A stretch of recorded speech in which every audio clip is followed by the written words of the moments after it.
Okay, so this last outcome is nothing new, but we're going to put two things we know together at once. So this was our unit 4, okay? So this is what we did. We said if we have one variable, we're going to try to isolate it. If we have two variables, we're going to equal 0 and then ask ourselves, does it factor? Then we go through the list. Hey, do I have a GCF, simple trinomial, complex trinomial, or difference of squares? If it just doesn't factor, we always have that formula. Okay? So that was the last unit. Now we're going to apply that to this unit. Okay, ready? Number 1. First question. Do you have 1 or 2 variables here? Well, it looks like I have 2 things because I have a sine and a cos. All right, so I have a 0. That's good. Now I'm going to go through. Does it factor? Do you see any of the types? GCF, simple complex trinomial, or difference of squares? It's one of those 4. You have 4 options. Do you see which one that is? It's one of the factorings. And it's obviously not a trinomial because there's not 3 parts. There's only 2 terms. So it is a, did you pick GCF? So there's 2 terms, right? There's 2 terms. What is common in each term? What do they both have in them? Cos x.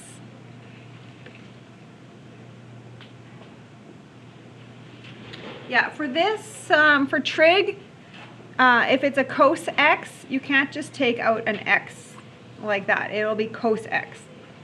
Okay, ready?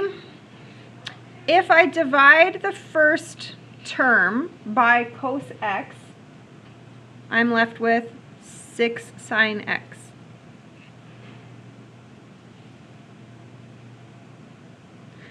If I divide the second term by cos x, what would that be? What is cos x divided by cos x? 1. And you know what you can always do to check if you factored it right? Does it times back to where you were?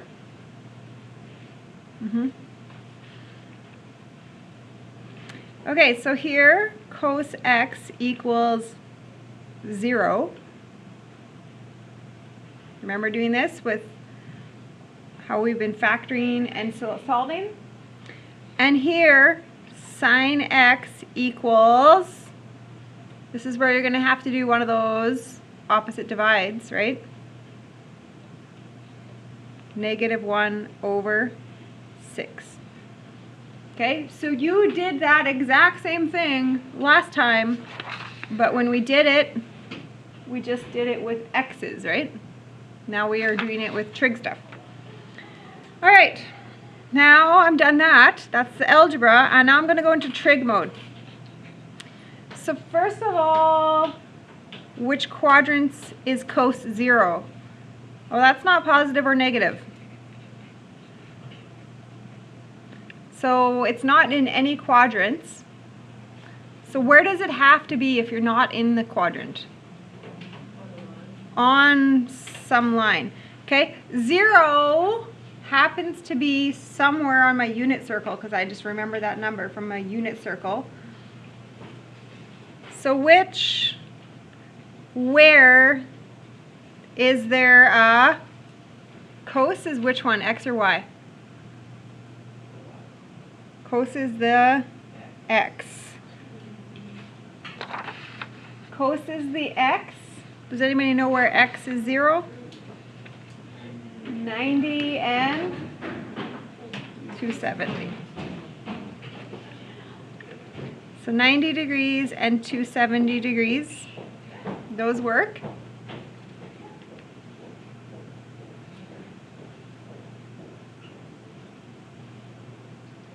Okay, where is sine Oh, this is negative. Where's sign negative? Astica. Where's sign negative? Did you pick the bottoms? All right, now I gotta grab my calculator.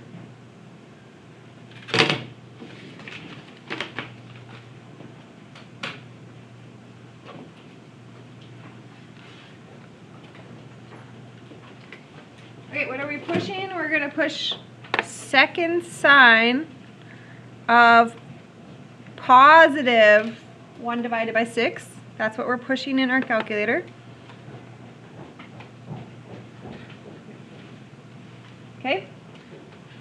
That's what your pushing buttons looks like. We're good with that? Right? We don't put the positives and negatives in the math, we put them into the drawings, right? So 9.6 degrees.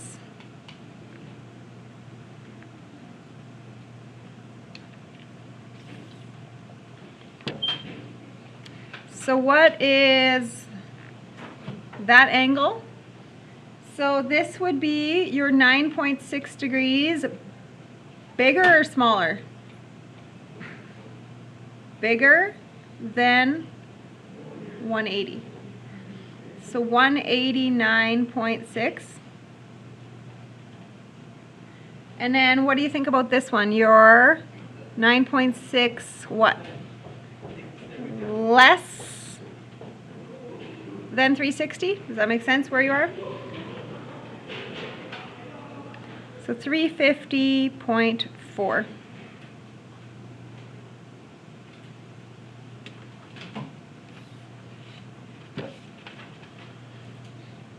All right, number 2.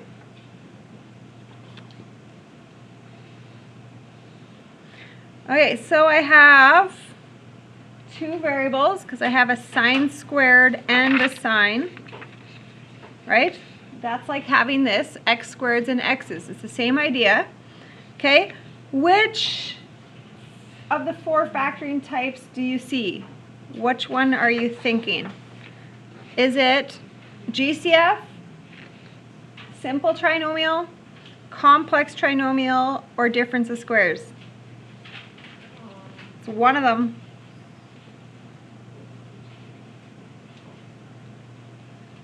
Did you think complex trinomial?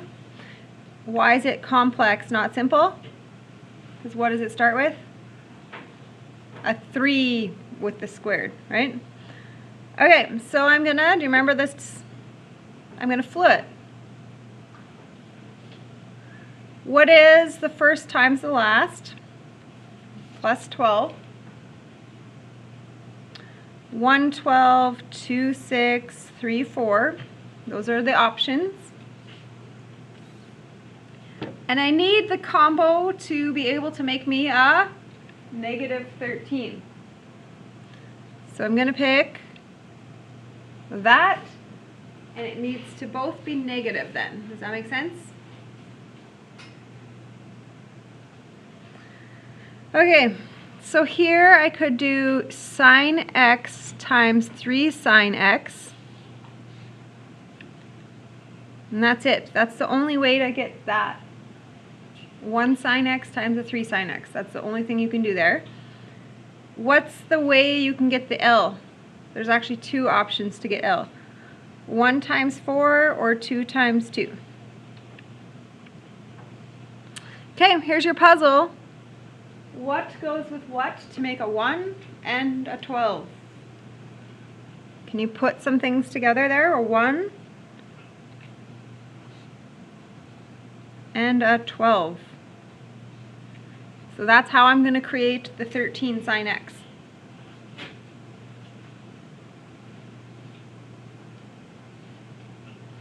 Okay, so here's my brackets.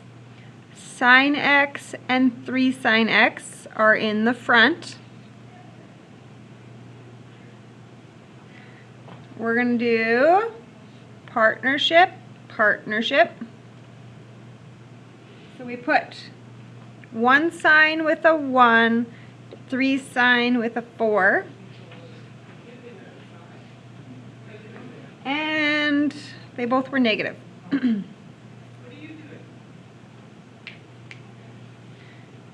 Okay, so now I write sine of x equals, so it would have to be positive 4 there.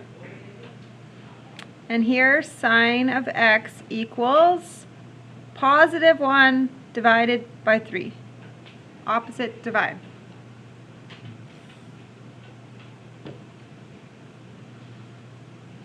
Okay, does anybody know the answer for this angle? The angle x is going to be, do you remember that? There's no solution for that one. And if you really wanted to try, what's going to happen? What's the inverse of 4? Error.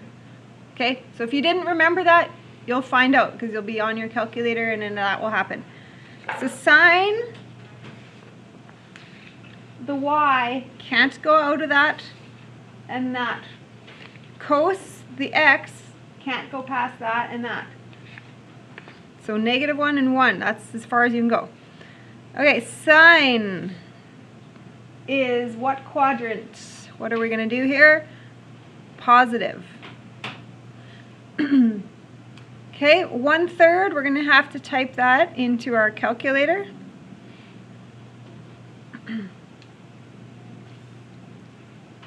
That's what I'm doing right now in my calculator, sine inverse.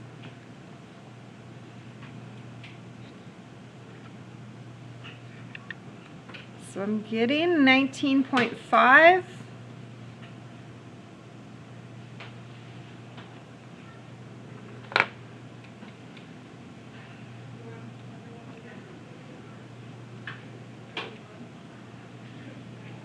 Okay, so the first angle is just 19.5, right? Because it's just 0 plus.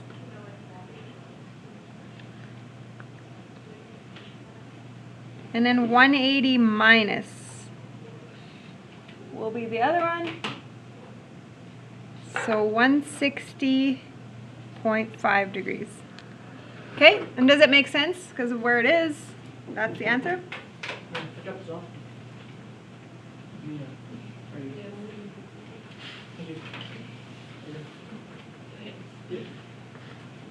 Okay, one more. Okay, last one. So I'm going to go through, hey, is this any of my factoring types? GCF, nope. Simple trinomial, nope. Complex trinomial, yep, that's what we're at. The 3 parts, it starts with a something instead of a 1. Okay, so the flow makes -8. First, last, make -8. 1, 8, 2, 4. I need to get a 3 out of that. I don't think that's happening, right? Will 8 and 1 make a 3? 2 and 4 won't make a 3. So what should I do according to my sheet? Factor if you can. Well, I couldn't. Now what? So I can use the formula. Okay. So instead of having x equals, I'm going to go tan x equals, I'm just going to write it above here, but you don't have to.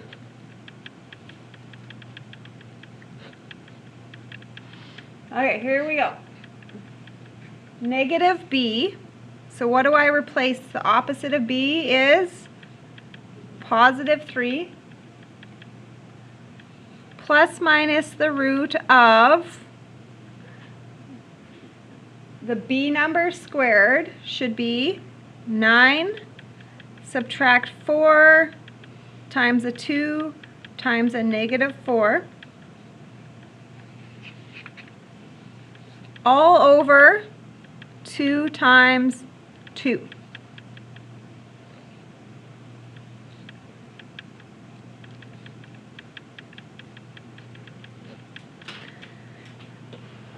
Okay, now I'm going to leave the 3 for now. I'm going to put 4 on the bottom.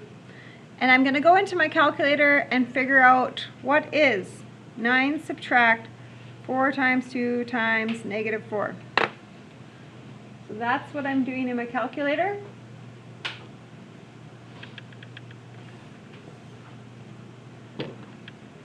So what is that number? Should be 41. Okay, do we remember how to type this in? So this is what you're going to be doing. You're going to do them twice, right? So this is what the first one will look like, and this is what the second one will look like.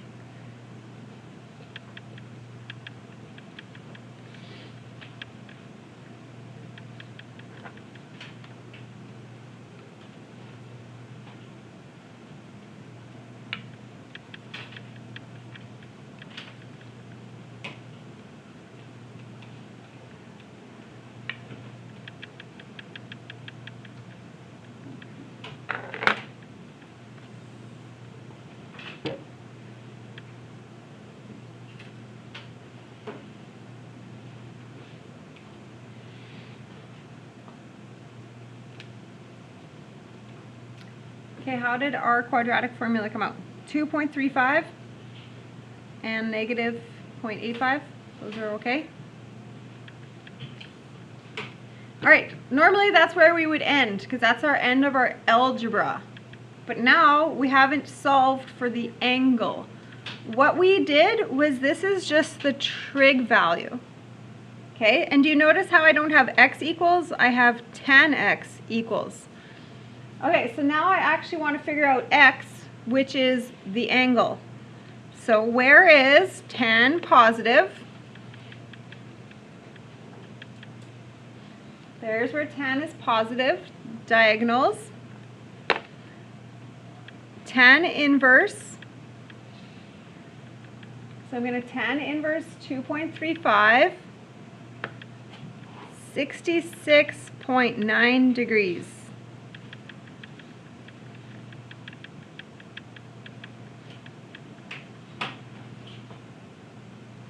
So can you get me the two answers on that?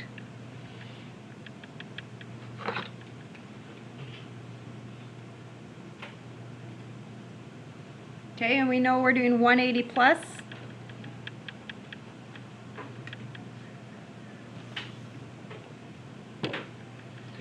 This is going to have 4 answers, by the way. Do you notice how tan doesn't have the rule about being over 1 or under 1? Negative 1? Tan is just anything. Tan can go anywhere. Okay, 2 more answers to go. Tan is negative. Tan is negative.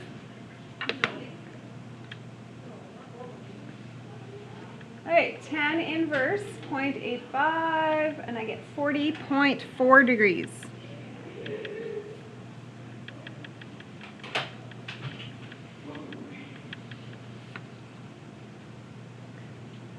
Okay, so you're going to get me 2 more answers. This one's going to be smaller than 180. And then this one will be smaller than 360. See if you can get me the 2 values.